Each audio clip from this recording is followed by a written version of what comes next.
خیلی از سلاح‌ها فلزها در زیر زمین دفن هستند. اگه شما میخواین دریافت کنین از این دستگاه استفاده کنین. مدل این دستگاه فیشر F22 است. در این ویدیو من آپشن های این دستگاه رو به شما توضیح میدم.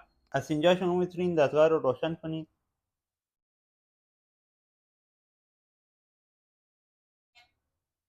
این دکمه مود، جولی یعنی که جواهرات، کوین یعنی که سکه، آرتیفکت یعنی که عطیه‌جات، کاستم یعنی که شخصی سازی. این دکمه پین پوینتر با کمک این شما میتونید طلاها و فلزها که در زیر زمین دفن هستند یا دقیق دریافت کنید. دکمه بعدی منیو، از اینجا شما میتونید دستگاه صدا را کم کنید.